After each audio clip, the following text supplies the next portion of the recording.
should be right nearby.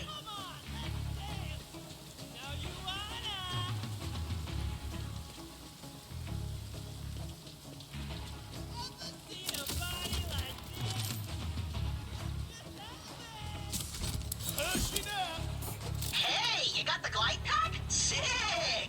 There's a ridge nearby. Test it out!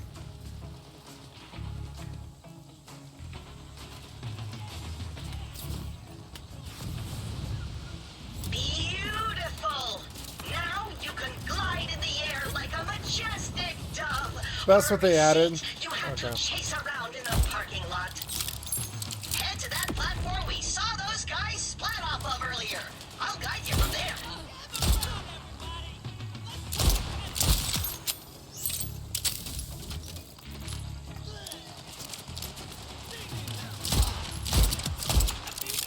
Deadly aim.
Oh, cool. Look, there's a yellow trail.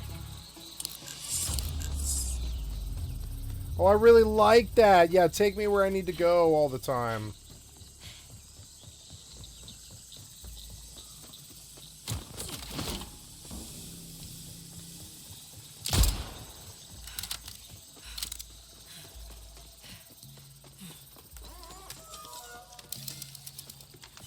Nice, I'm back on track now.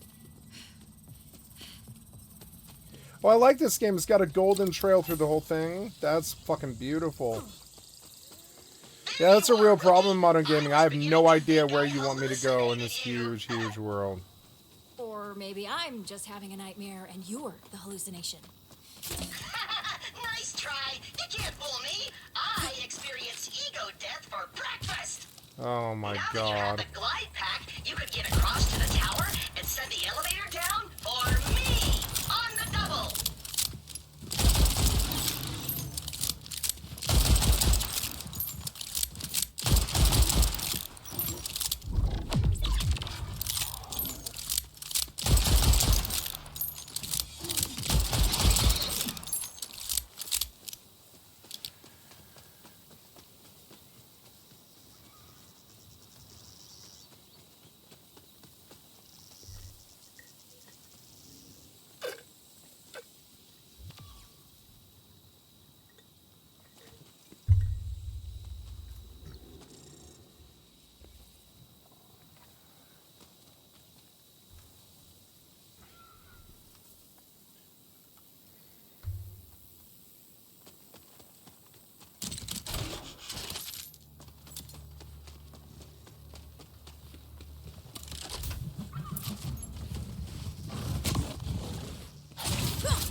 Cool, you can just fly.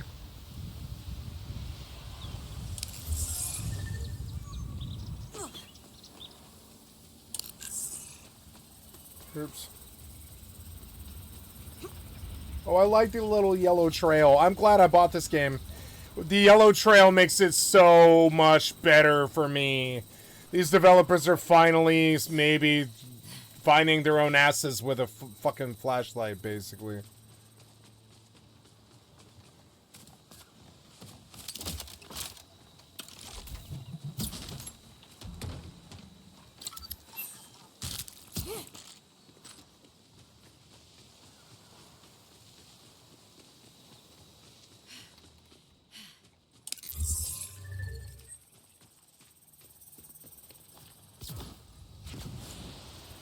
So they added gliding and a grappling hook to it. That's why I bet Borderlands 4 is better than 3.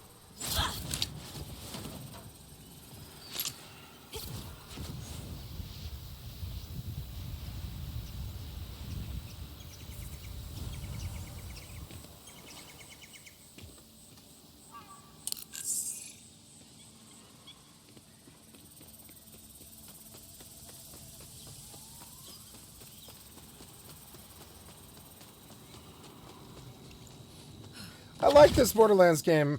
It just has issues if you don't have GeForce Now. They want you to play these games on data centers, and it is a cheaper solution. It's weird.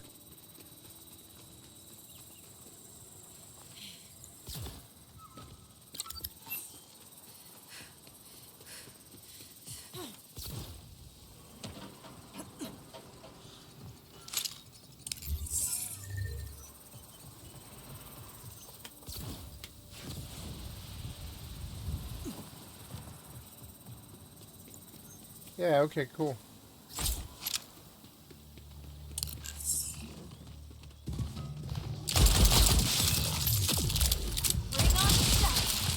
Ooh, weapon slot unlocked.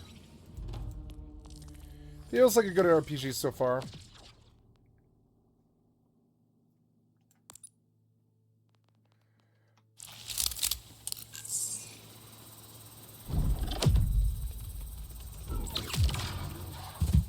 It is an evolved Borderlands game.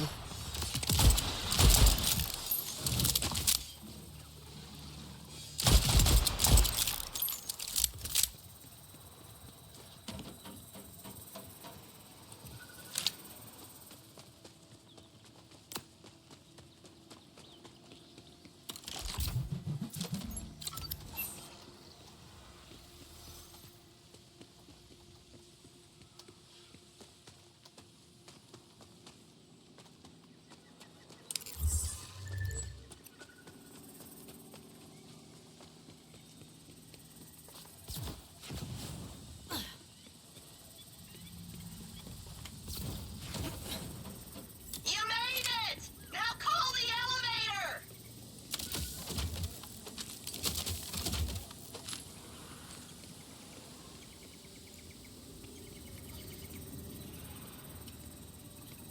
Oh. Why are you steering me into a wall that looks like it's been pissed on? Oh, there's like a bucket and a bunch of piss. What the hell? It's locked down. Looks like I need clearance. Jeez, do I need to do everything for you? Search around for a solution. Ah, recruits these days.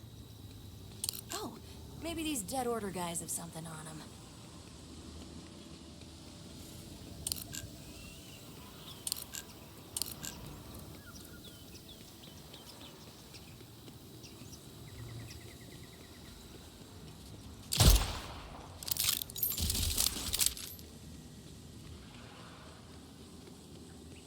Ooh, the triangle on the elevator looked like a bolt. Get your hands dirty, rookie.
highly successful rebellion.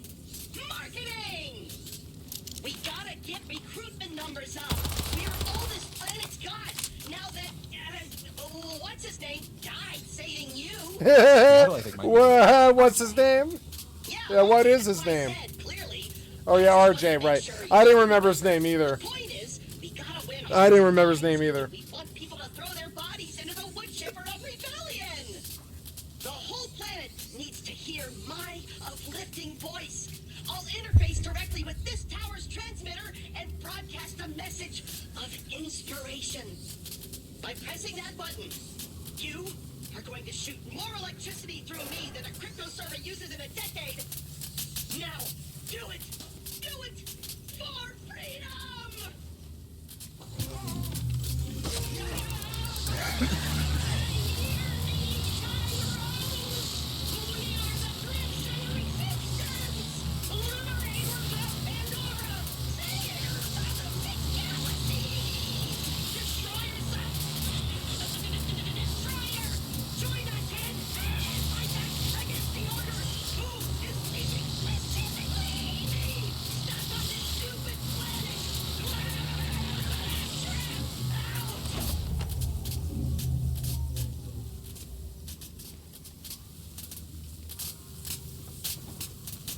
Mission accomplished. Whoa. You okay, dude? Okay, that was pure voltage. Drinking straight from the hose, baby. Plug me back in.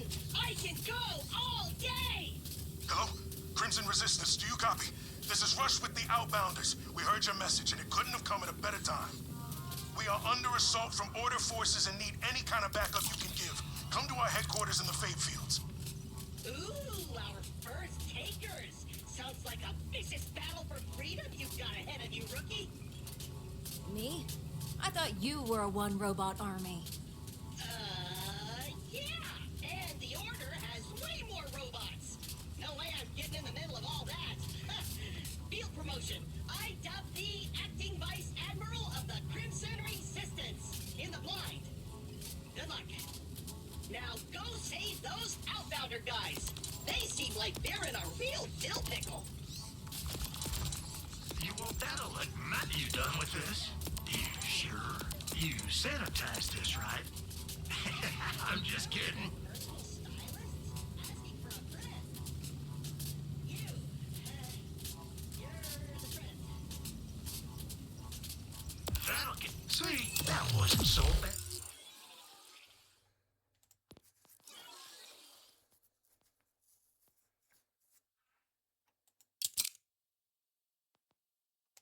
Now, was it? For sale, baby shield, never worn.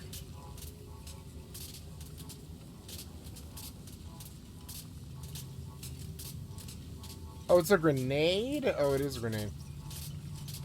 Why don't you come on back real soon?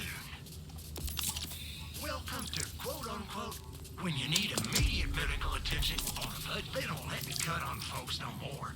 But I have $46,000. remember the choices you made here. Emollient foxhole.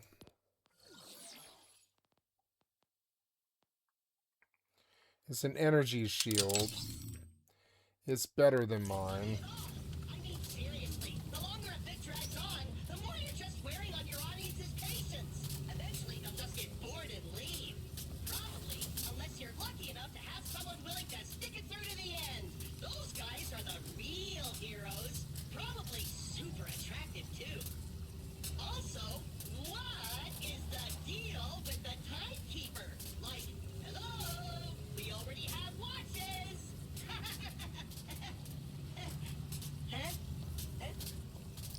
Rippers cannot DJ. I finally found the thief. The only way to survive is by going out there and showing the thieves Why do you that do wanna stuff kill like you that? that you refuse to be killed. Oh, I like the yellow thing. Just steer me through the game. Yeah, take me through all the content. Here we go. They should have given it a third person and first person mode. That would be another nice change. Your friend, that vessel. I may not have been able to feel the knife. Expand your research silos. Reactivating decommissioned order cells will expand your hunt for bulky fragments of wood. What are we talking about? Oh, okay. Travel here to discover. Blah, blah, blah. Fast travel. I can always fast travel back if I want to. And now we're on our way to do something else. I don't know.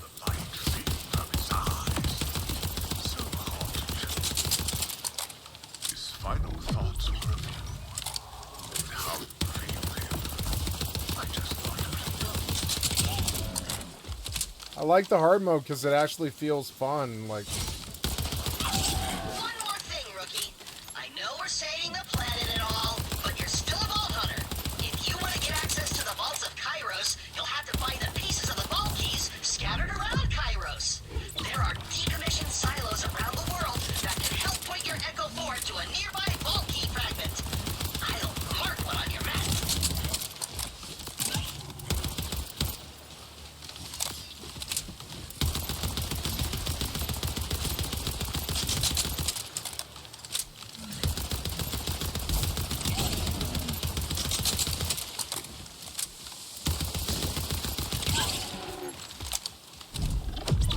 Death is busy everywhere.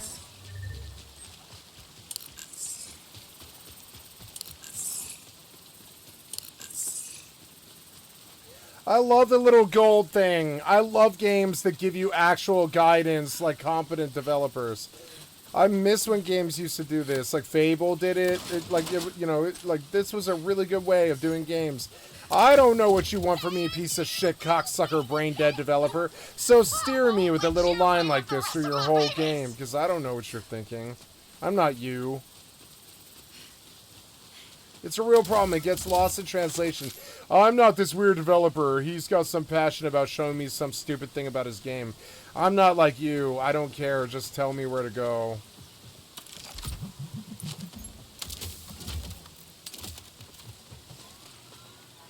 Tips welcome.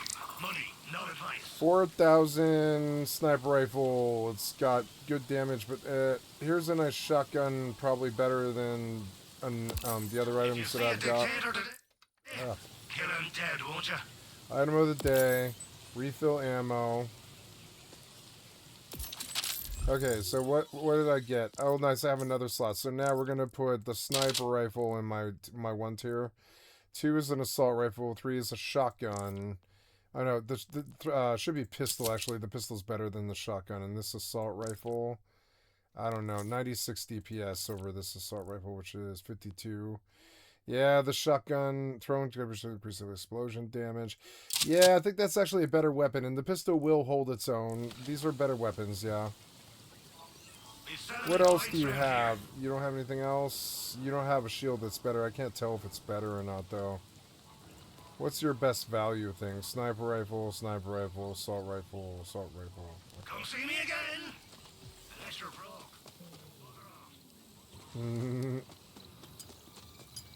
Unless you're broke, and then bugger off.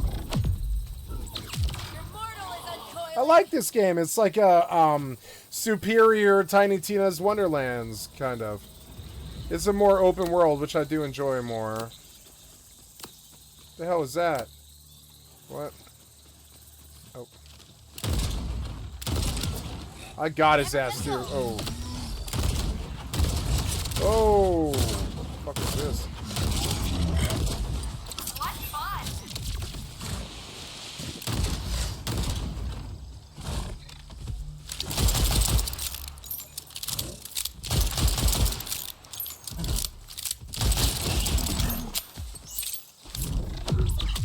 The game is fun. I like both games that I bought, and I'll play them more.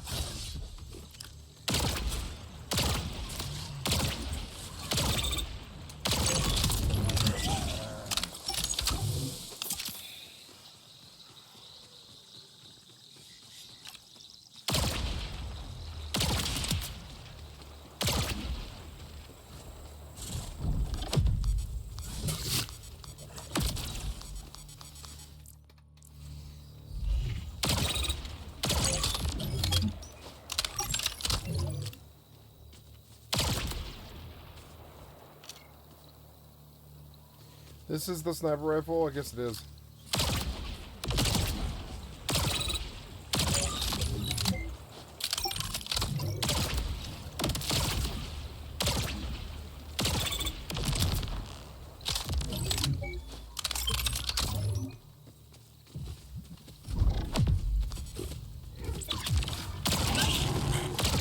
had a chance.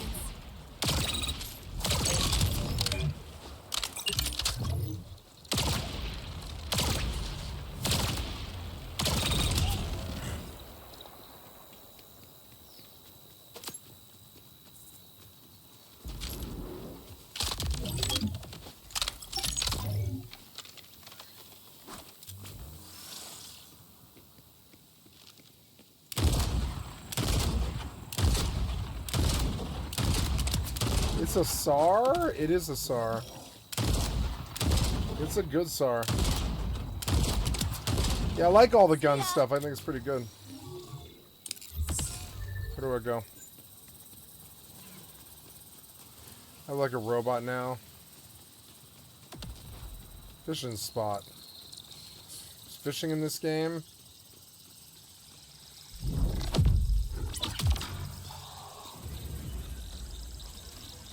Wait, what? The hell is that? Why are you going way over there? It's like swimming. In a lot of ways, this is the best like Borderlands game I've played, yeah. Fishing spot.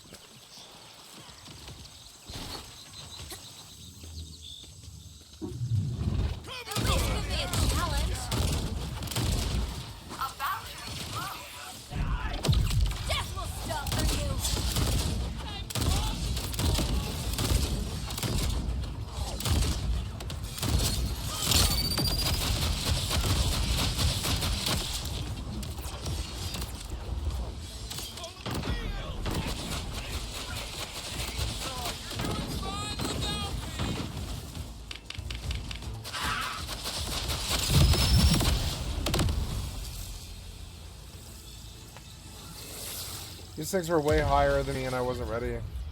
I was ready, but I wasn't ready to fight them. I'm also out of ammo.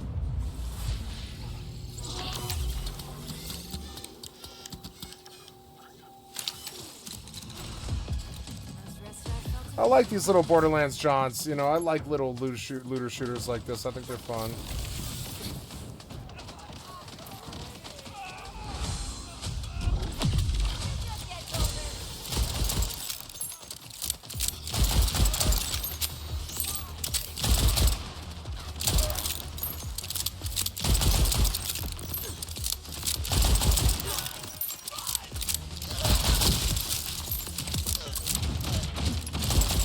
This is more fun than Tiny Tina's Wonderlands.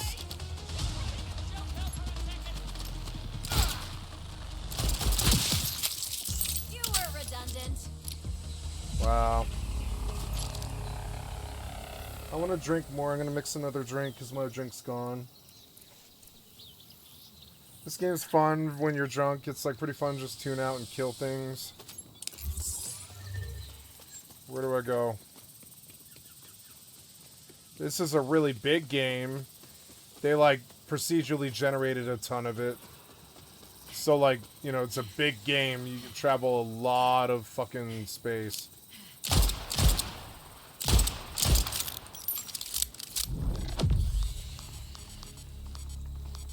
What do you mean you just can't use it or what?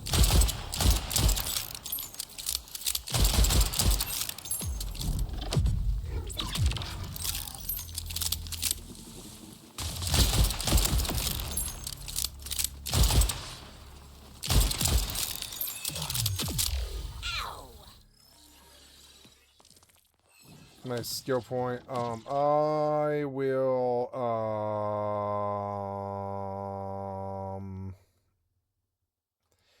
kill skill. So I get health every time I get a kill. Okay, so that's a good thing, but I only need to put 1 point in it. Reload speed would be better. Yeah, we'll buy that. You have unlocked augments. Their enhancements provide secondary bonuses to your action skills. In most cases, only one augment is equipable at one time. So... equip augment to activate. Spawning a Reaper grants Vex and her minions health regeneration for a duration. Spawning a Spectre. Cool, okay. Augment equipped. I like their little Borderlands game. I think it's very fun. I'm glad I bought this game. I think it's worth $30. I think a game like this is worth $30, and the money went to the developer. I don't think it's a bad thing. Rain Man was selling a key very cheap. I don't know why they would let Green Man sell the game cheaper than Steam. Seems weird. Steam should get these deals.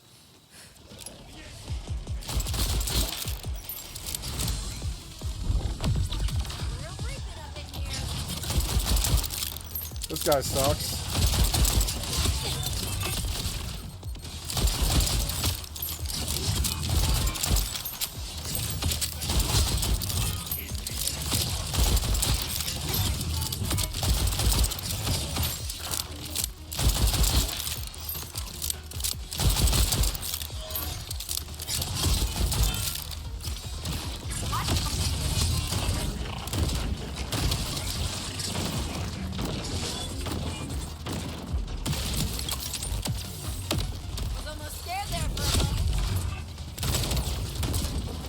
I think I got him.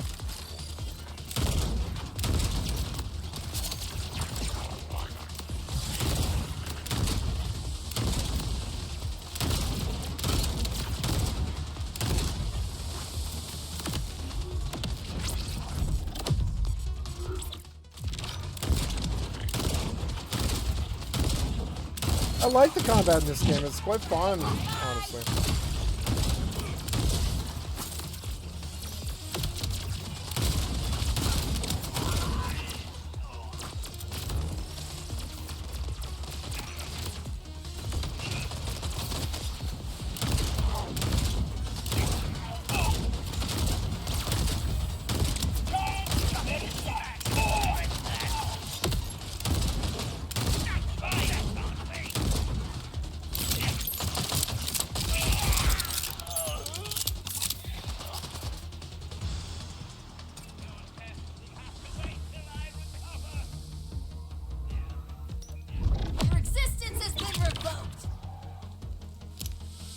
I like this game. Got his ass, headshot.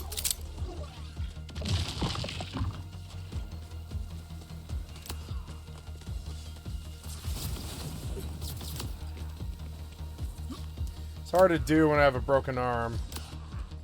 Oh,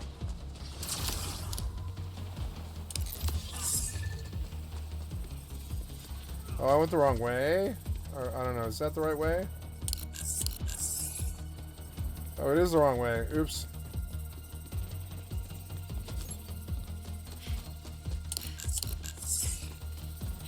Alright. Mission spot.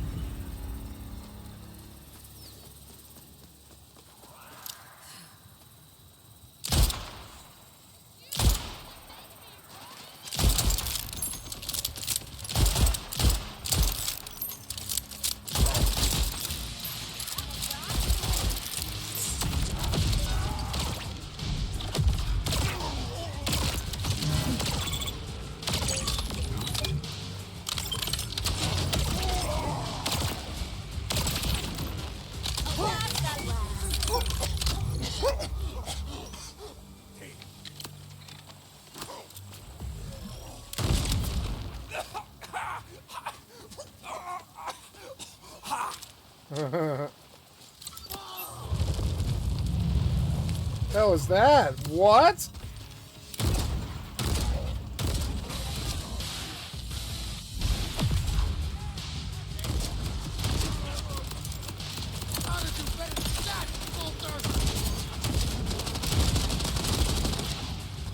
I like this game.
Who cares?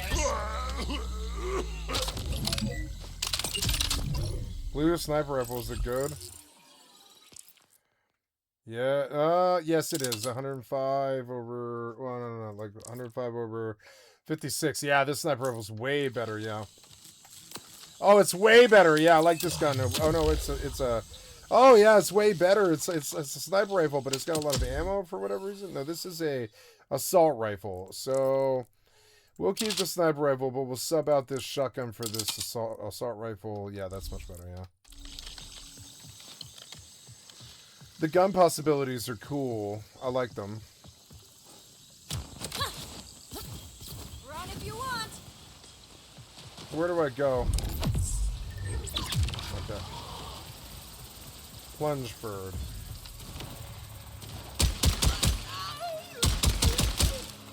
The hell happened there? What? I don't know.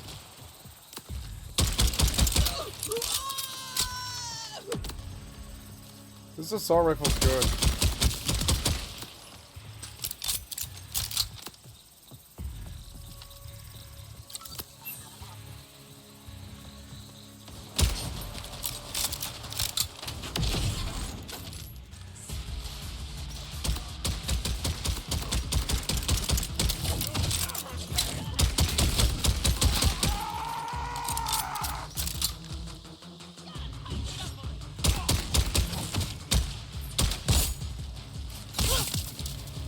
Same as always.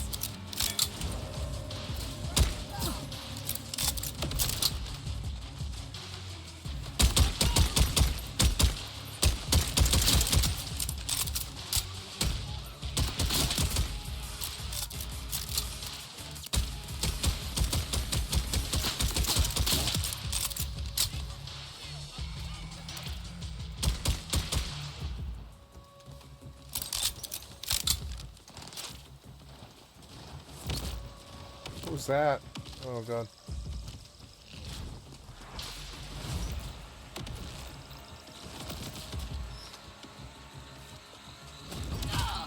What was that?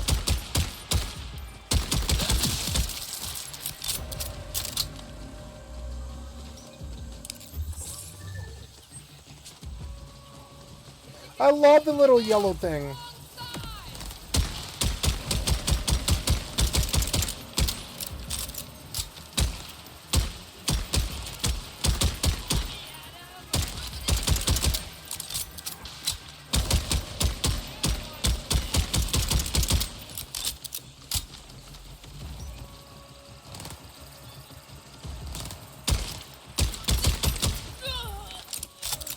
I like this game a lot. I was scared that I would, and I was like, I don't want to buy it at this price because I know it's got problems.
Stupid timekeeper.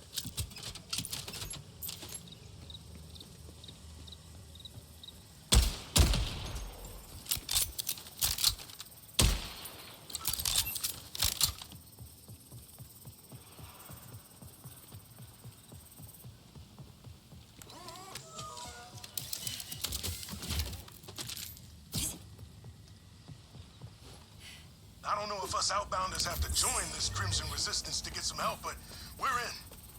This better not be another pyramid scheme. Already got a whole closet full of supplements. Screw it. This is my legally binding verbal confirmation that we'll join the Crimson Resistance. Wow. Unlike Claptrap, I'm incredibly good at this recruitment thing.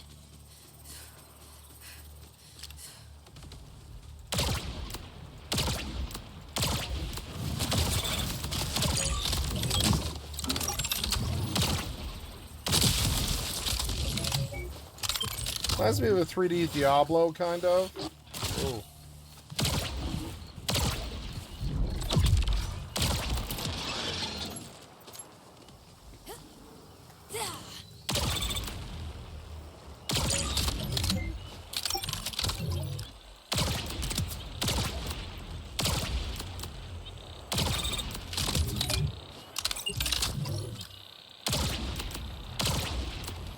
There's a lot of mobs in this game.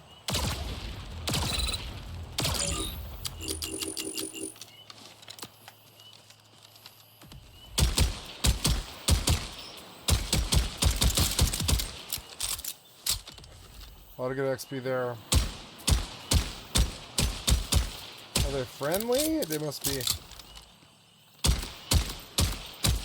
I love the combat in this game. It's so good. Look how fucking far away these guys are. Reminds me of Fallout, but better. 76, kind of.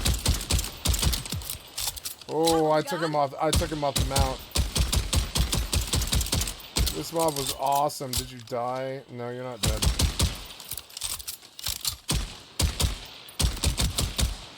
Now I got him. This is awesome.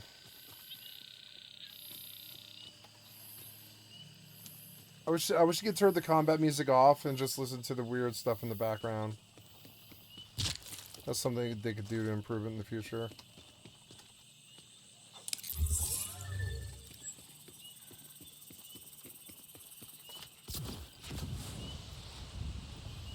The gliding is cool. It adds a lot of an element to the game. It's cool. The hell is this thing?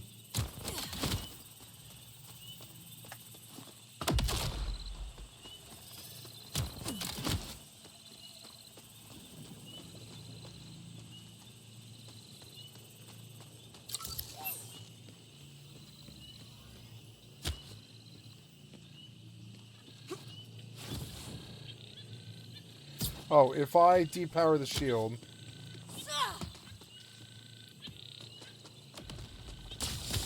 Can I take the item? Yes. SMG, Buzzy Muzzin, Assault Rifle, Totalitarian Flutie. What the fuck was that? What the fuck was that?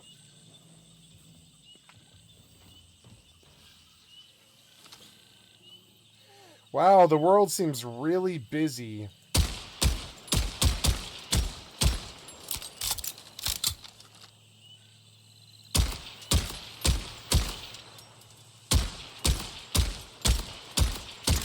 I feel like I'm sniping into the next monument, kind of.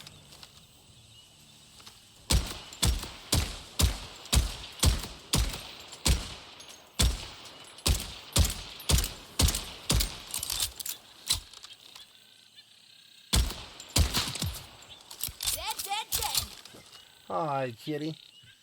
I'm getting up, though. Don't get on me. Sorry.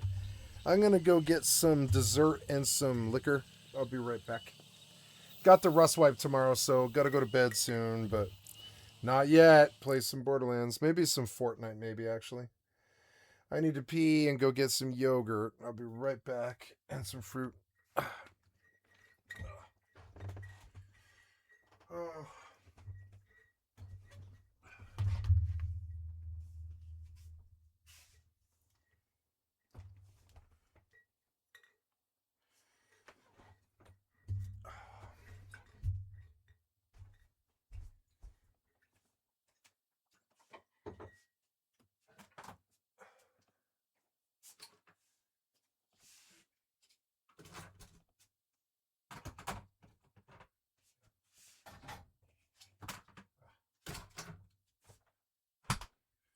Okay, I'm gonna put some ice in this drink. Okay.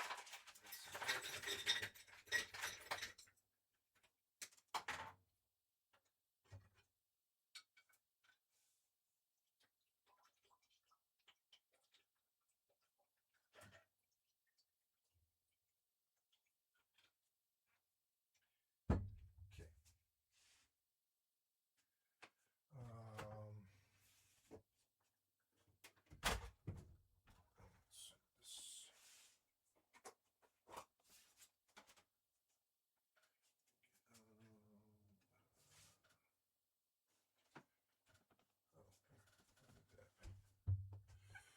Pull this and get.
When I unleash my secret weapon,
What? Still working it out.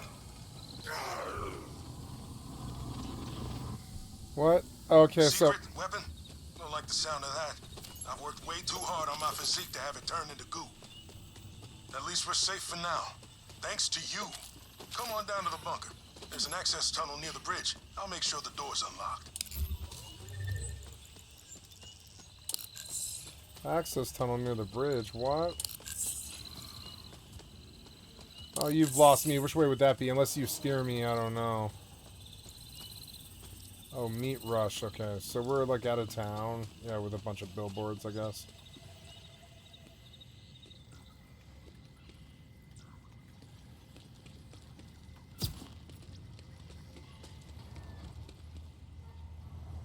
It's an echo log. I'm getting slightly too drunk to pay attention to this game. I believe I'm going to quit the game. I'm getting towards bed here, but this was fun. I like Borderlands 4. I'm happy with it. I'm glad I bought it. Good $30. You know, $30 isn't bad. Fun to buy 2 games at once. You know, feel like I can play both.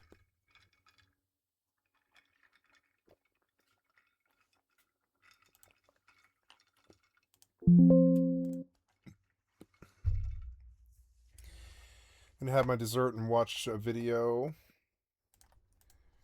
First show that sells out. It's very close to. We're getting closer and closer to low ticket warning for Seattle. So thank you to everybody out there, and we're excited to see all of you soon. And you know, Phil, with the loss of spirit, because things are going to be so expensive for us to travel to all these cities, we have to hear from a sponsor. Oh, I thought you were going to say we're going to raise prices. I was like, no. I was like, we specifically made it affordable. We just finished a sold-out show here in New York City, and the energy was amazing, Phil. It was great. You had a chant going. It got weird. It got fun. It got crazy. But we have more coming because we're going to be doing live shows in Seattle, Portland, Boston, Philly, San Francisco, Phoenix, Denver, Atlanta, Chicago, St. Paul, DC, and Pittsburgh. CrashingOutTour.com. Get your tickets now, or check the link in both of our bios.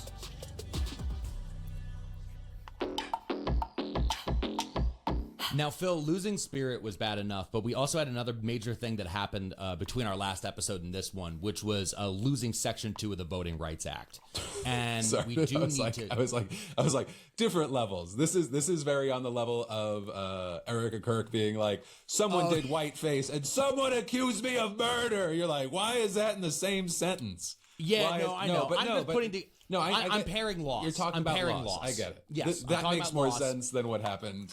We talked about. But I think a lot of people who do not understand the history of the South and do not understand why the Voting Rights Act was so important, and who do not have a breadth of history when looking at all of this, they don't understand how major this is and how the ramifications of how this will have on elections for possibly the rest of our lives. So what happened was the Supreme Court tossed out Louisiana's congressional map as an unconstitutional racial gerrymander.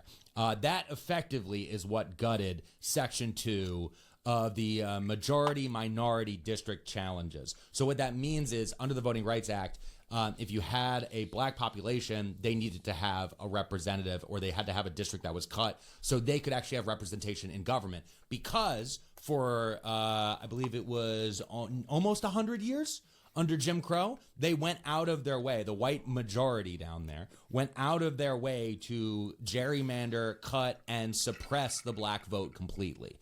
The Supreme Court is arguing that because the way these maps are being cut, they're cutting them to cut out Democrats, that means they're not racist. However, when you look at the populations, the black populations are overwhelmingly Democrat. So in reality, the way they're doing this is they're looking there and they go, well, if black people live here, then that means they're Democrats, and then we cut them out. There's also some secondary things on here. The thing that a lot of people need to understand is the way the old gerrymandering was being done was through redlining and by hand. So you had human beings who had to go through the data and then physically draw these maps. They are now going to make racist gerrymandered maps using AI. And it's going to be hyper specific. And if you think that this ends at race, you're a fucking idiot. Because as we're looking at things like the DSA growing in cities, as we're looking at things like unions or people who are anti-AI or any of these different stuff, we're also moving into a world where we go from a 10-year redistricting map for Congress to a probably every 2-year redistrict, because we're now mid-century. This shit isn't supposed to happen in 26. This shit's supposed to happen in 2020, or it should be 21, and then in 31 after we have the new population maps that we get from the census, which is part of the Constitution. The Constitution says you have to have a census every 10 years. Instead, what they're going to do is every 2 years after a vote, they'll go, okay, well, 60% of the Latino population votes Democrat now, so we'll cut back the Latino population. They also will be able to identify everyone. So they'll be able to get down to the house level. So you might end up with a district that is cut to make sure that the neighbor across the street from you is voting for a completely different congressperson. And if you think that ends at just Congress, this is also going to go directly into forcing each state into single party rule whenever one of them gets in control, because the Republicans are definitely going to do this, so the Democrats have to do it. That's just how this is end up going to be. And so for me, sitting here, me and Phil, we're in purple states. How long are these going to be purple?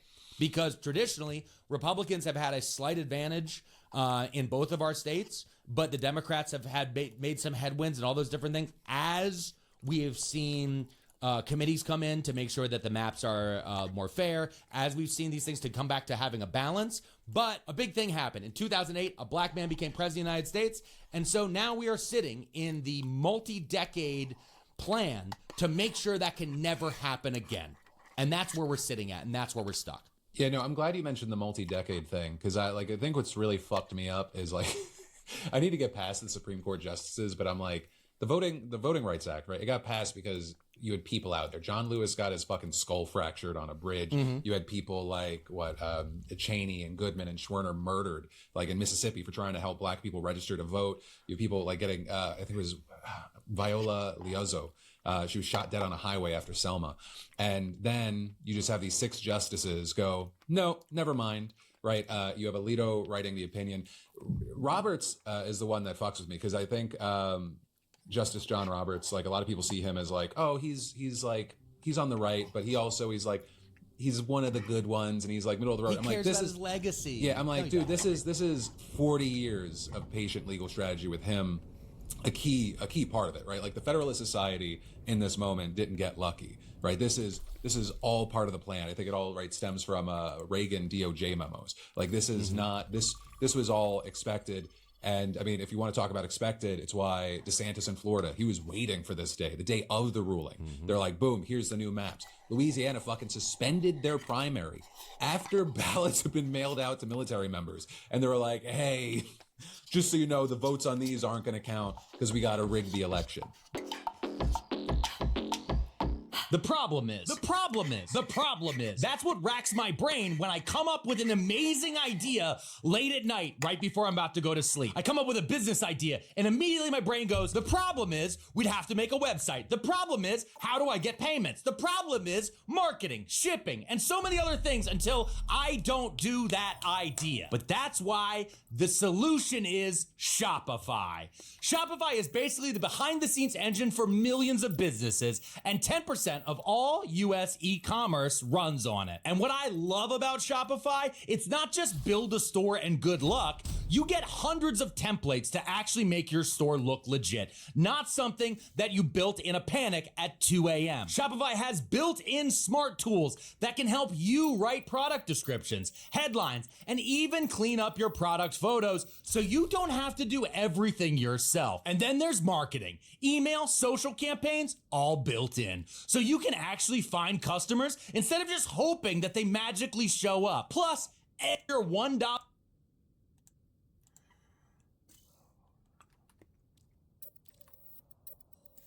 desegregation. The attacks on the Department of Education are because of desegregation. All of this ties back to 1964 and the 1965 and the Civil Rights Act and the Voting Rights Act. All of this is tied into re-entrenching white Southern power across the United States and into the upper Midwest. That's where we're looking at where these pushes are. When you look at the party switch and everything that's happened since then, it has been tied to this intrinsically. And the part that drives me insane, it's been driving me insane for years, whether it be around abortion, whether it be around the Voting Rights Act or any of these, is that the Republicans can seem to move in decades, and Democrats can seem to move in maybe hours, maybe. They don't seem to be able to see that far from in front of their fucking face. Last week we were celebrating the 10-1 map in Virginia. We knew the Voting Rights Act, this was out there, but there has to be a concerted effort that begins now where people start to go, it's a fucking marathon. Yes. And I think the only people that I see that are beginning to lock that in and start to get that message out there are black people who listen to their grandparents who survived this shit. There are too many people who are like, how do we turn this around now? How do we fix it? It's not right now. It is. We have to now set up to be able to get a Congress and a Senate and a White House and all these different things to take back the Supreme Court. And it's going to be stages, and it's going to be time, and it's going to be frustration. When they were sitting at the lunch counters, it was not because they wanted the terribly tasting sandwiches that were being served at those lunch counters. It was part of a long idea where if you can deny a person lunch, then you can deny them a vote. We have to look at it as this total picture. And I don't know if everybody's ready to do that or if they're ready mentally to get there. Well, I think that's why the Virginia gerrymander was actually celebrated. Is like, okay, Democrats understand, right? There are people in power that understand there has to be a temporary mirroring of bad Republican tactics, right? Otherwise, you don't get to fight back in the future. If they do not fight now, and obviously I'm talking about like fire with fire of gerrymandering, then they're gonna get left behind. Then they're never gonna have the House again. And I don't know. I mean, because I think I look at Georgia, right? It was news that Brian Kemp wasn't gonna just cancel out votes because our early voting started. But the bigger thing is that he was like, yeah, well, but we are also going to do the maps over, and they're gonna do it based off of the most recent information. It's going to make it the most effective gerrymander based off of where Americans are right now. And so I was like, I can't give Kemp full credit. Like, I give him 2% that he's not as evil as the president of the United States. But yeah, this is all about suppressing the vote of people that do not look like you or think like you. Kemp is taking a long bet, not a short bet. Yes. That's the difference. He's taking a long bet that he will have enough control and power to be able to do that gerrymander in 26, because there could be enough of a push. But again, it's the thing that people need to keep in mind.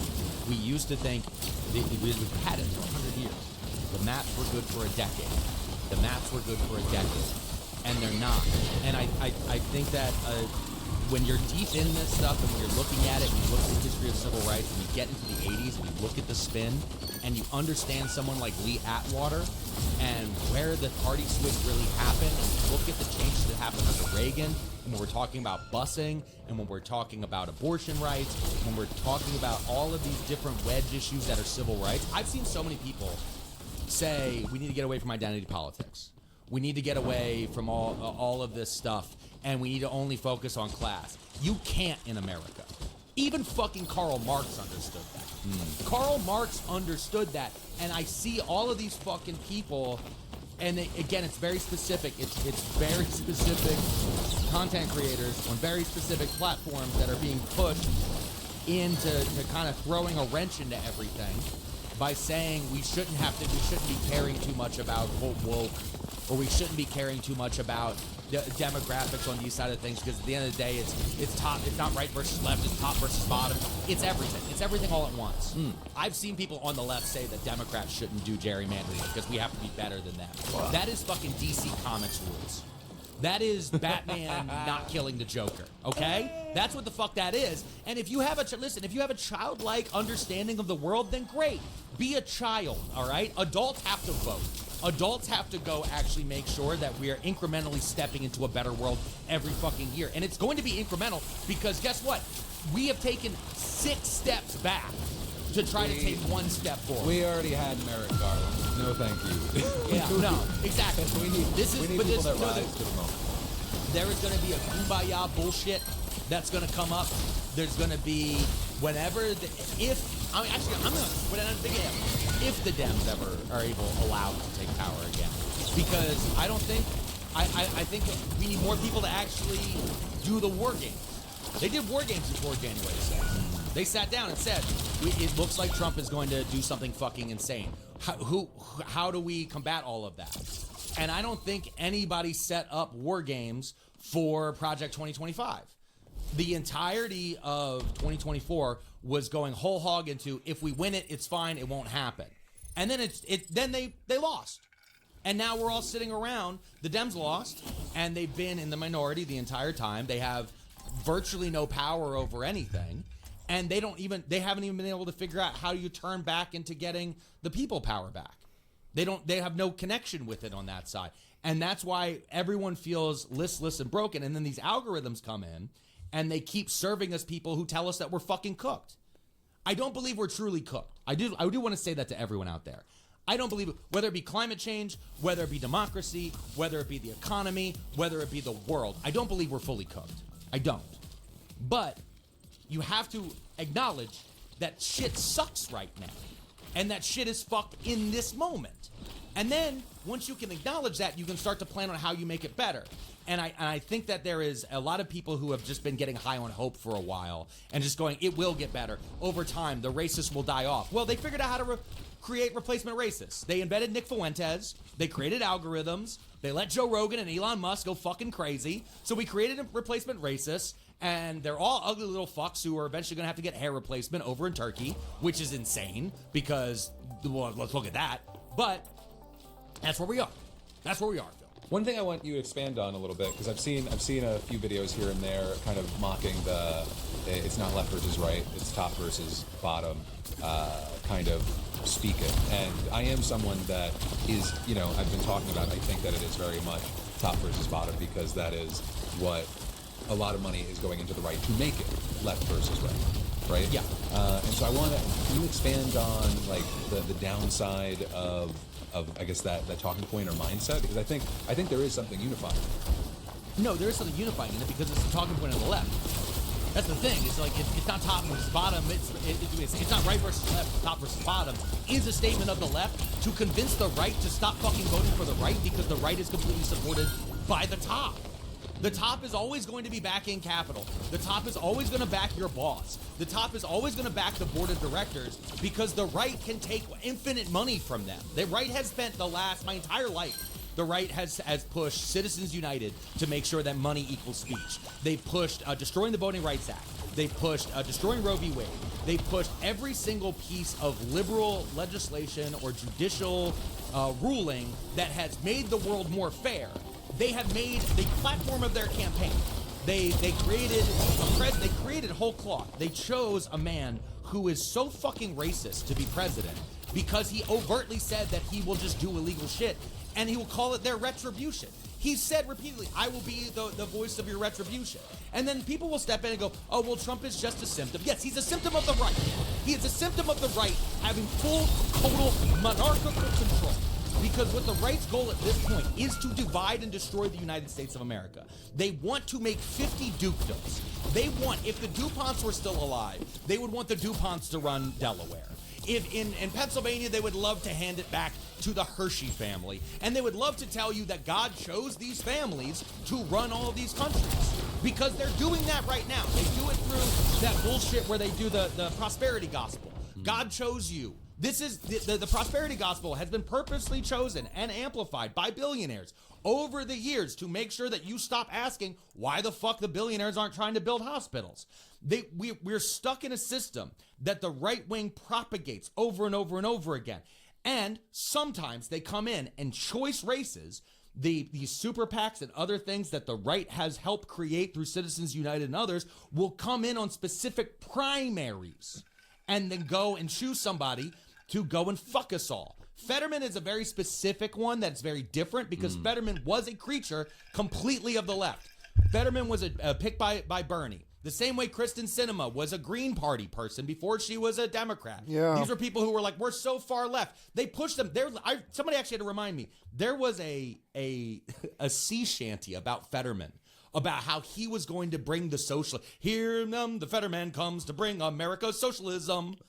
No, it never was going to happen. But this is how they paint them.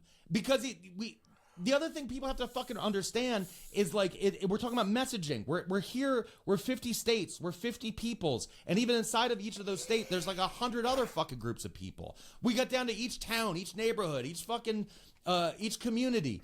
And we want to have this one centralized message. It doesn't work like that. Our country is supposed to be a union of communities and states and towns and cities and rural and whatever else you want to fucking put it together, who come together and try to just make the world slightly better every year for our kids and to have opportunity for fucking everybody. And I think because we've gotten so blind into yelling, it's a zero-sum game, we've refused to try to find humanity in each other. And inside of doing that, and I mean that specifically on the left, we've refused to see each other, and it's helped to divide the left more and more and more and more and more, to the point where nobody wants to get involved in the primary process. And so because they don't want to get involved in the primary process, by the time you get to the general, you see two candidates that don't fucking match you. So if you want to see a Democratic Party that looks like you have to get involved in the Democratic Party to push the party. And you know what happens when you show up? Guess what? When I became a Democratic committee person, when I showed up, it still doesn't look like me. But I'm doing the work. I'm still doing the push. I'm still going to the meetings. I'm still yelling at people constantly and consistently. And you know what's slowly happening? Every fucking year, they're like, oh, fuck, you were right 4 years ago. Yeah, bitch, listen to me now. That's how you have to be. And like, I think so many people want to sit back and just get in comment sections. There is no hope in a comment section, except for this one, where you guys are going to tell us how you're going to go to crashingouttour.com and to find tickets at a live show. And then you're going to come out there and we're all going to do millennial optimism together, because I'm getting a little too heated on this one, Phil. I loved it. I knew I was going to get a Pearlman gem. I didn't know it was going to be a diamond. There are so many people. There's two ways to view history. I grew up looking at history, especially the history of the South, Voting Rights Act, Civil Rights Era, all these different things, and going, oh my God, look what we overcame. I'm glad we won't do that again. And a series of other people looked at that and said, oh shit, we can bring that back. And that's where we're stuck. And a lot of people keep acting like all this shit was in the past. Motherfucker, we're talking about your grandma. Like, Ruby Bridges has a TikTok account. That little girl who was part of desegregation, who we painted murals of, she's still alive. She's on TikTok. Fucking... What are we doing here? Like, people keep asking, like, oh, that's old shit. Oh, that's old shit. Oh, that's old shit. Yeah, okay, you mean like the war that we've been in? Like there's so many things. A lot of people keep going flashbacks to 2024. I'm still crazy about 2000, right? I'm still crazy about 2016 because I've noticed. I'm still crazy about 9/11. Years, we keep getting lazy when we look at everything. Which was was 25 years it won't ago. Be that bad. The right doesn't actually mean the crazy shit they're saying. And then we end up in these fucking situations over and over and over again.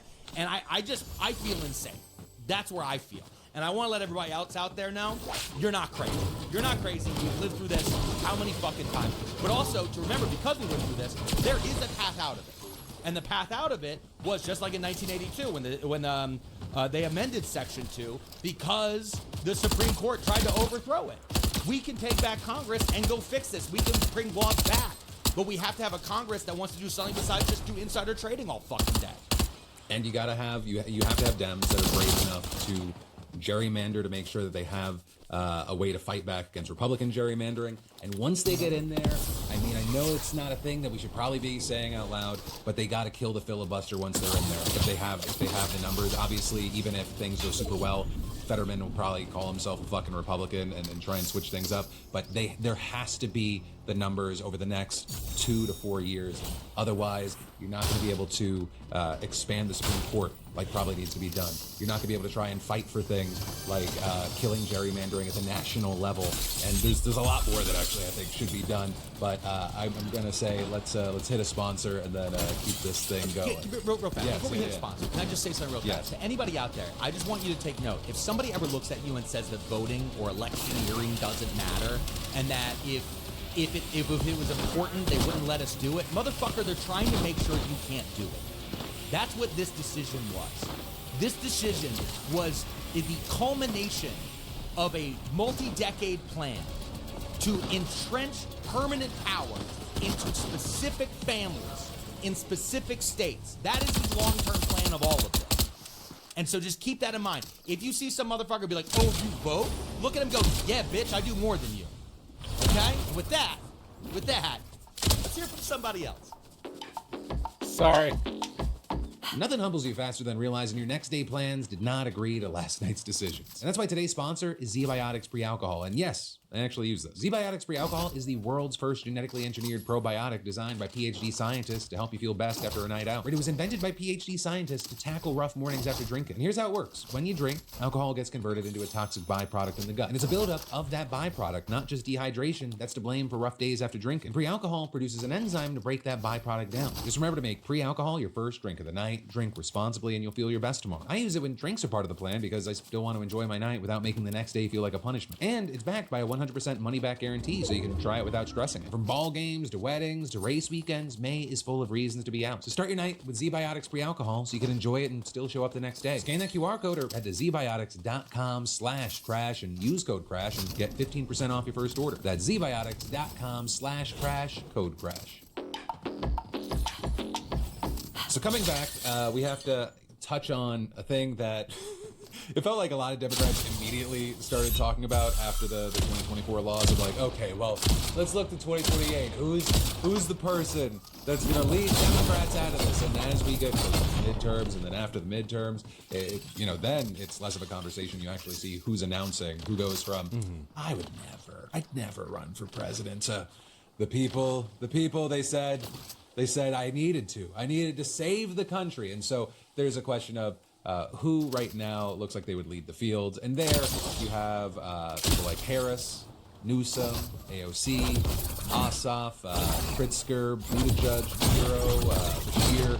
There's a lot of names getting mentioned, but according to polling, or at least this more recent Harris x Harvard poll, Harris came in at 50%, Newsom 22%, Shapiro 9%, but a lot of these you see them all over. Like there's a few others from I want to say 10 days before this latest poll that I'm looking at that had Harris anywhere between like 20% and 29%, and Newsom anywhere from 15% to 21%. I still don't know if it's any of these people. There have been very few times, I'll say of Newsom specifically, that someone popped that early and then maintained the energy. And because I think he has the time to grow, but he also has the time for people to realize that how he talks in real life is just vastly different than how he talks online. Well, because he doesn't talk online. He has a group of people who talk online. I think the big thing from this last week, where my realization has been, only one of the names on this entire list that we're listing is actually running the Democratic primary. The rest are running the general in their minds. Everyone else is currently positioning themselves to try to win the center of Pennsylvania is the way I like to keep looking at it. They're looking for that mysterious independent voter who the classic Trump voter. They want to bring them back to a Dem this next time around. That's who they're trying to speak to. Well, they don't vote in primaries. That voter doesn't vote in primaries. They just don't. You have to win a primary. And to win a primary right now, there's only one person who is currently speaking to the base of the Democratic Party. And this is not an endorsement. This is just a heads up to everybody. Kamala Harris would win today if the primary was today. Because she is the only one who is currently traveling through the South and speaking to people about the situation we're in at this moment. She's not trying to talk about what she's doing at the state level. She's not trying to talk about any of these other different things. And she's pointing out the I told you so vote, which a lot of people feel strongly about, especially among Dems. I'm just pointing it out.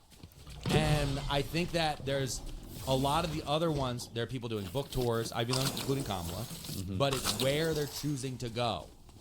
The other thing that I don't think any of these guys have still clocked is many of them still want to go to safe cities.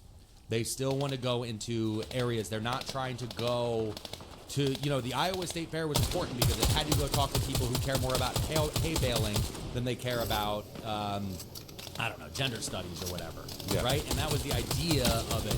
Same thing with New Hampshire. But the big thing is South Carolina is the big play. And with the Voting Rights Act, will that take out somebody like Jim Clyburn? Maybe, but he'll still have a lot of play in South Carolina. And that has been traditionally for the last 25 years. You had to get the Jim Clyburn endorsement to be able to win and get black voters in the South, which is a huge chunk of the Democratic base, because that also then plays to the greater electorate. And like this is part of what that tie-in with the Voting Rights Act and everything else that's been happening. It needs to be acknowledged. And right now, I look. Kamala Harris posted a TikTok video over the weekend. Yeah, last I looked, it had 3.6 million likes. It was about the Voting Rights Act. She was the only one who was posting about it. Everyone else was trying to put their head down and try to not be the bearer of bad news.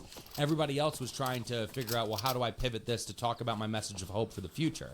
She looked voters in the eyes on their phones and said, right now is bad. And we knew this was coming. And that is a message. That's more of a message than a lot of these other guys are putting out there. They're all trying to figure out still, how do I introduce myself to the rest of the nation?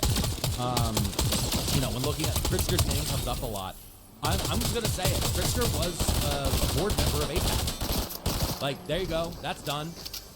When we're looking down the rest of them, I like Josh Shapiro as my governor. I don't think he has a path to the presidency. The rest of them, while I'm looking through here, they've all been playing footsie with it too much. And that's where the issue is. I think this comes down to Harris, AOC, maybe Wes Moore, and the rest of them are all going to have to figure out which night they want to, say that they're done campaigning. Yeah, I mean, okay, so I will say it's not necessarily going to the South and speaking. I saw Bashir speak at the Carter Lewis dinner, and that sounded very much like a pre-campaign speech. He was like kind of just listing off his accomplishments as someone from Kentucky, a Dem, a place that shouldn't really even be competitive for Dems. So he was speaking. Ossoff, I think a lot of people have been talking about in Georgia. I think it's scary actually if Ossoff leaves Georgia, because I don't know where the country will be if he leaves, and like if that seat goes to a Republican. I don't know. But I'm people have been rolling their eyes at me. I'm still hot on AOC for president. Come at me. I'm not against it. But I will counter that by saying even a lot of women who I think would describe themselves as feminist, and this was closer to the Harris loss than it is now, where there's separation. I heard a lot of women even saying like, we need to run a man around that time. Minds might have changed. I want to think that the country is forward thinking enough that it's something that could be overcome as far as people's predisposed mindsets on men versus women. I look at fucking Donald Trump and I'm like, that is the most emotionally unstable man on the planet. So I never want to hear anyone talk about a woman being emotionally unstable. This is the fucking crackpot that we're dealing with. But yeah, I don't know. And then I know that a lot of people are either hot or cold on Newsom. I think the only way that Newsom passes is if people look at him and they're like, we want a demon of our own. And he somehow breaks out in the primary. But yeah, I don't know. The saying about Harris is very interesting, because maybe there's been enough people are like, they're the people that are saying, please fucking God, don't do that. Maybe there's fewer and fewer. I think I'm never fucking with that thing again. Are looking around. I don't. Again, I'm not saying that she can win the general. I'm not saying that. I'm saying right now you have a primary first. And a lot of people are not paying attention to that. And I think Harris is one of the few. I shouldn't have fucked with that new item. Even though she hasn't officially declared, she was sitting on stage with Al Sharpton, and she denied the crown 3 times type of thing, right? Where he's like, are you running? And she's like, I'm thinking about it, whatever, we're talking about it. Like, that move and who she's talking to and the communications that she's putting out, a lot of these other guys are trying to set up things a little bit differently. I mean, they had even somebody asked Mamdani about it. Mamdani did a really great statement because he can't be president. And I think this is another thing, actually, the Dems have to actually do messaging around, including have Zohran Mamdani say it repeatedly over and over and over again, because he is a naturalized citizen. He was not born a United States citizen. The Constitution will not allow Zohran Mamdani to run for president. Therefore, he will be the most loved Democrat in America and the one we will all pine for forever, because there is no chance. It actually frees him. it frees Yeah, him it versus frees all him. these other different guys. Yeah. I mean, one thing we have happened, I'm sitting here looking at my governor, Josh Shapiro. He is in a really great setup to win for 2026, to win re-election as governor. Almost everyone looking around at it is like, yeah, whatever. Okay, but what about 28? Because everyone is looking at 28 and going, this is the next step after that. And I'm like, I need him for 4 years. Because again, we're in a battleground state. We're in a situation where in Pennsylvania now, in the way, because of the Supreme Court decision of the last few years, if I don't have at least a Dem governor, and the Republicans are able to get one seat in both chambers of our state house, then I'm in a red state for the rest of my life. That's just how that goes. My wife will immediately lose reproductive rights. We will see a rollback on the little bit of gains in voting rights that we've had. We'll see a rollback on so many other different things that they've tried to set up over the years. Pennsylvania has been frozen in place for 20 fucking years because we are a purple state, and nobody wants to give an inch. If the Republicans get one seat each and the governorship, we're fucked. So I need him for 4. That's just where we are. I still, at this point, I do feel like it is. It's like talking a little bit of like fantasy football a week or a month after the Super Bowl, because the stage hasn't been fully set. A lot of what we've been seeing has been very helpful to see. I think that there are things that are going to be understandable. I think we understand that the voters want lower prices. They want health care. They want their kids to be able to afford a house, right? Health, wealth, opportunity. But until the midterms happen and we see how that goes down, I think all of this is, it's like, it's just throwing a long bomb and not really knowing what the fuck we're talking about. Because if the midterms happen and it's not as big of a blue wave, that changes the story. If part of the reason there wasn't as big of an impact there is because voter suppression or something happens with the Trump Save Act or whatever the fuck, that is going to change the kind of fighter and messaging you need going into 2024, right? And so some of these people, I think, they thrive in different environments than the others. And so we'll see. This conversation does make sense and it's happening now as we're getting closer to the midterm, but it's still...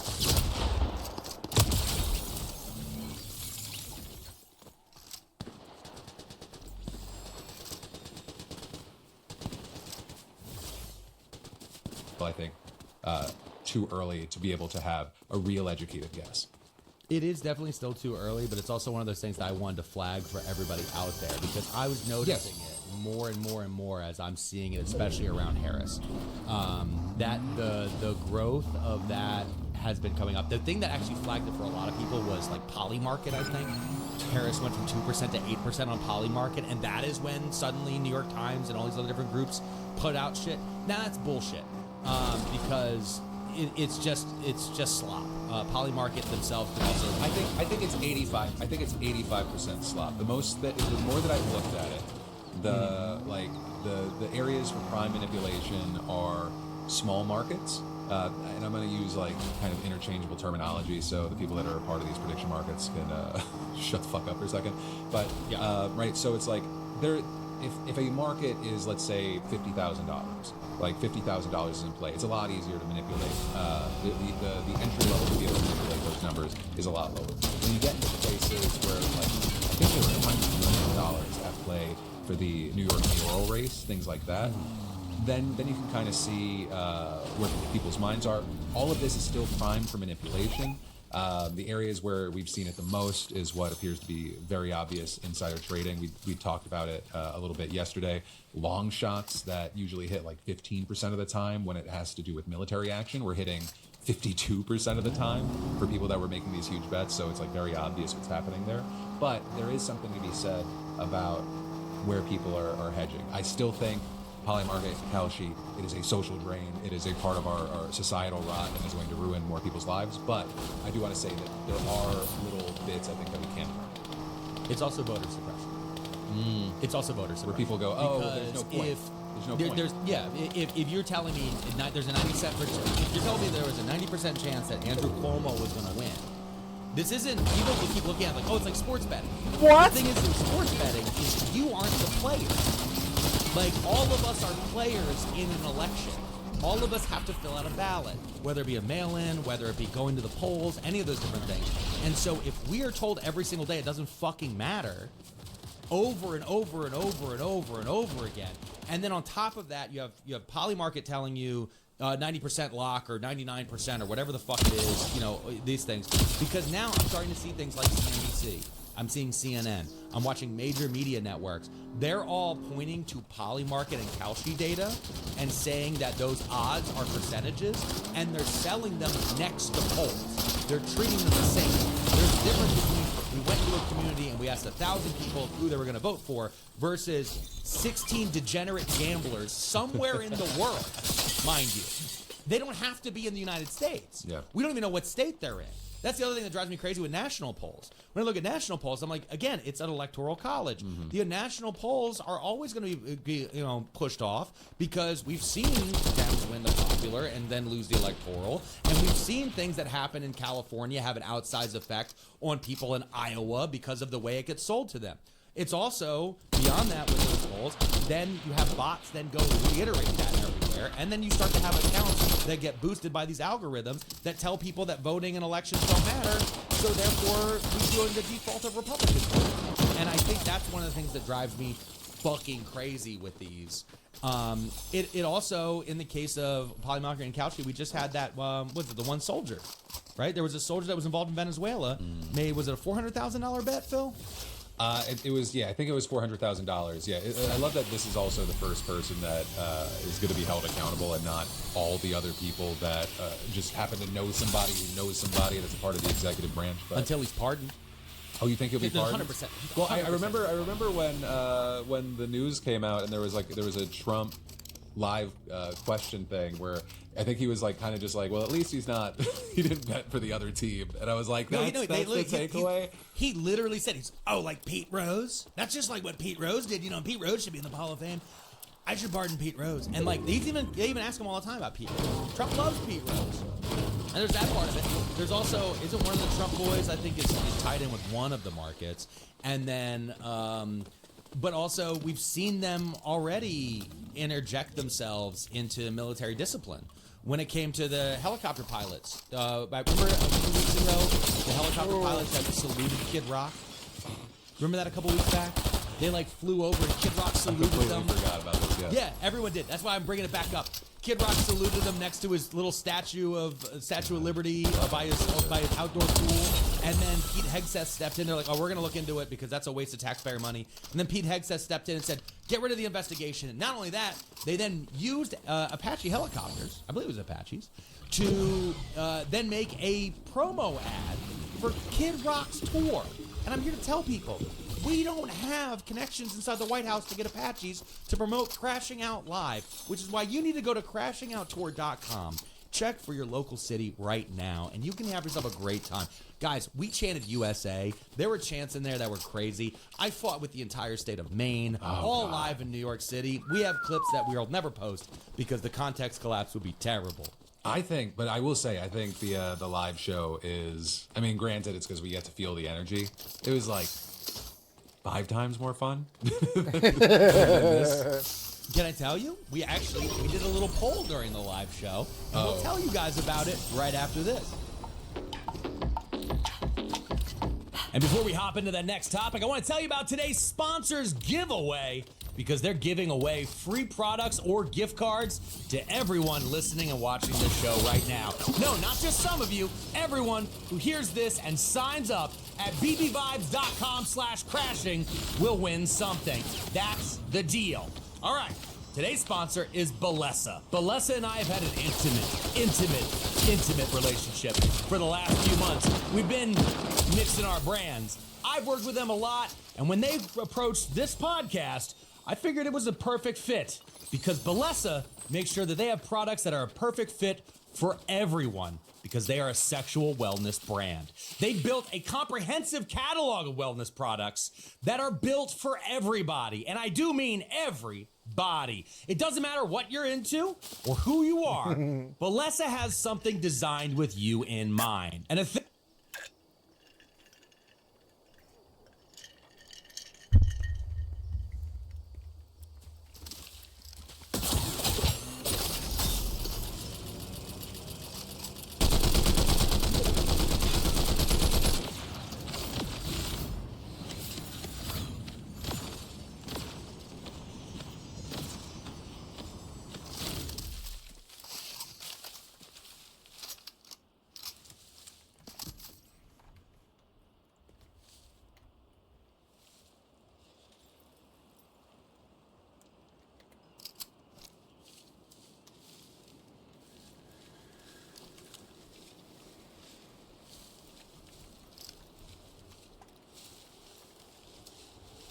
I know you're there.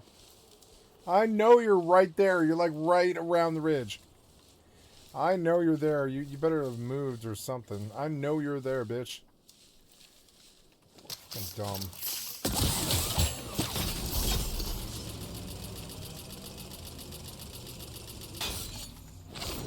Oh, there you are. There you are. There you are.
I got his ass! Fuck him!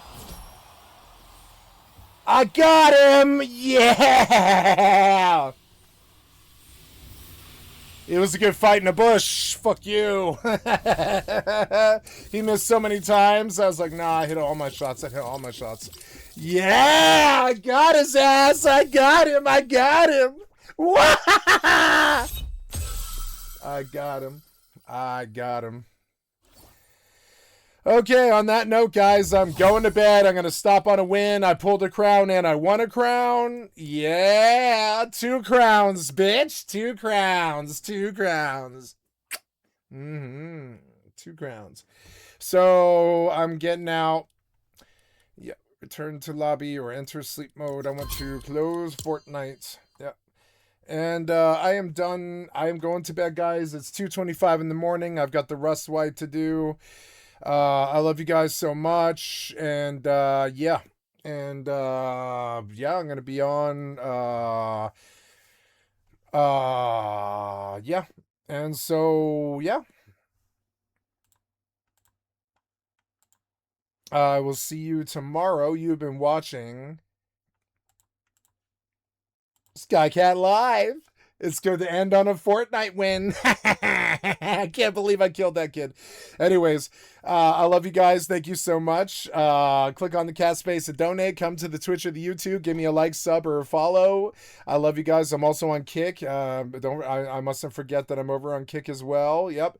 And I love you guys. Thank you so much. I will see you tomorrow. Have an excellent